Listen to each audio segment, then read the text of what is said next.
Meron pong isang crypto expert ang nagsabi na si Dogecoin, isang sikat na meme coin, ay maaring mag-outperform o malagpasan po niya ang mga malalaking crypto assets tulad po ni Bitcoin at XRP sa mga darating na buwan. Paano nga ba ito mangyayari? At ano po ang magiging epekto nito para sa atin bilang mga Pinoy crypto traders or investors ni Dogecoin? Kaya yan po ang siyang ating pag-uusapan sa video na ito. Pero bago po tayo magpatuloy ay nais ko lamang po munang bigyang linaw ang aking disclaimer kung saan ang nilalaman po ng video na ito ay hindi po ito isang financial advice. For education and information purposes lamang po ang layunin nito. Ayan, bakit nga ba sinasabing may malaking potensyal itong si Dogecoin? Yan, ayon po kay Wiz, isang crypto commentator na mahigit 768,000 followers sa social media platform na X. Itong si Dogecoin ay may potensyal daw na malagpasan ang iba pang malalaking crypto assets tulad po ni Bitcoin, Ethereum, Solana, XRP at BNB. Ayon po sa kanya, posibleng maganap daw ito sa loob ng 3 hanggang 6 na buwan. Ngunit bakit nga ba siya naniniwala dito? Ang sagot ay nasa inaasahang marketing efforts ni Ginoong Elon Musk. Alam naman natin na si Ginoong Elon Musk, ang CEO ng Tesla at saka SpaceX, ay matagal na pong supporter ni Dogecoin. Sa katunayan, maraming beses na po niyang na-boost ang presyo nito sa pamamagitan po ng mga tweet at saka promotions.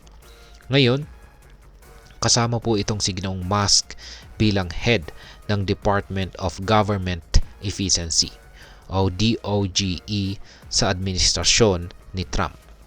Maraming analyst po ang naniniwala na mas magiging aktibo po siya sa pagpupromote ni kay Dogecoin. Ang mga ganitong klase ng marketing ay maaari pong magdulot ng malalaking pagbabago sa presyo ni Doge. Kaya ayan. Ngayon ay paano po ang naging performance ni Dogecoin nitong mga nakaraang buwan? Yan po, kung titignan natin ang naging performance ni Dogecoin nitong nakaraan ay naging pabago-bago po ito. Nitong January 2025, ang presyo po nito ay umabot sa 0.3978.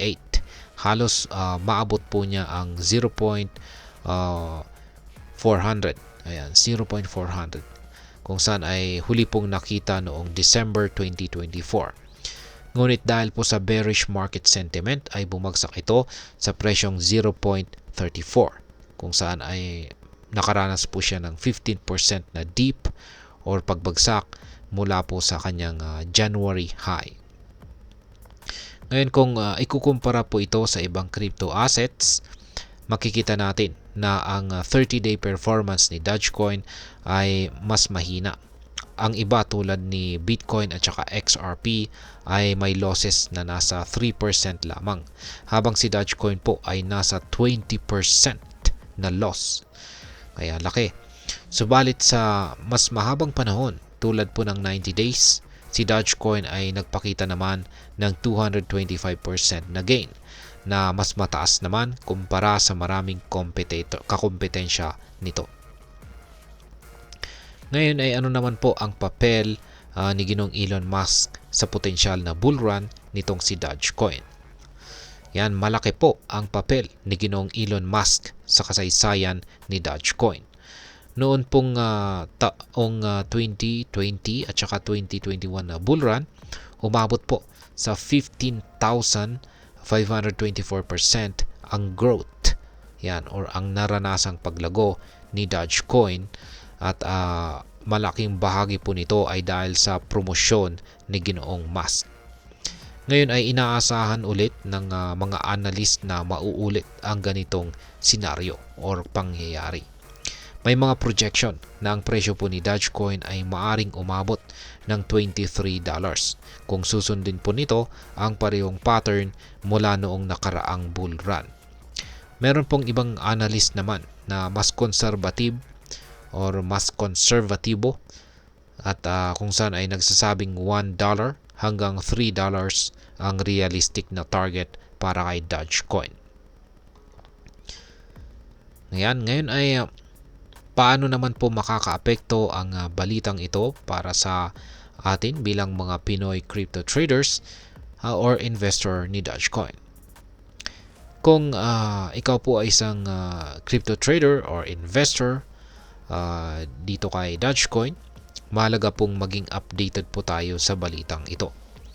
Una ay maaring magdala po ito ng oportunidad para sa mga gustong mag-invest kay Dogecoin. Kung tama ang mga prediction, maaring makakita po tayo ng malaking pagtaas sa presyo nito, kung saan ay pwedeng magresulta sa malalaking kita. Gayunpaman ay dapat din nating tandaan na ang crypto market ay sobrang volatile. Kahit na may positibong balita, hindi pa rin po tiyak ang magiging galaw ng presyo. Kaya mahalaga pong pag-aralan ng mabuti ang risk at saka huwag pong mag-invest ng higit sa kaya nating mawala. Ngayon ay ano naman po ang aking masasabi tungkol dito? Ang balitang ito ay isang magandang paalala na ang crypto market ay hindi lamang po tungkol sa technology, kundi pati na rin sa impluwensya ng mga personalidad tulad po ni Ginoong Elon Musk. Sa kabila nito, dapat nating tandaan na ang pag-invest ay hindi isang laro ng swerte. Kailangan po nito ng tamang kaalaman, diskarte at pag-unawa sa mga risk. Kung balak po nating mag-invest kay Dogecoin, siguraduhin gawin ito ng may maingat na pagsusuri. Tandaan, ang pagiging informed investor ay ang siyang susi sa tagumpay sa crypto trading. At ayan, hanggang dito na lamang po tayo sa video na ito mga ka-crypto. Sana po ay inyong nagustuhan ang aking paliwanag sa video na ito. Kung inyo po itong nagustuhan, pakiclick lamang po ang like button nito. Marami pong salamat sa panonood. Ingat po tayo lagi at God bless po sa ating lahat.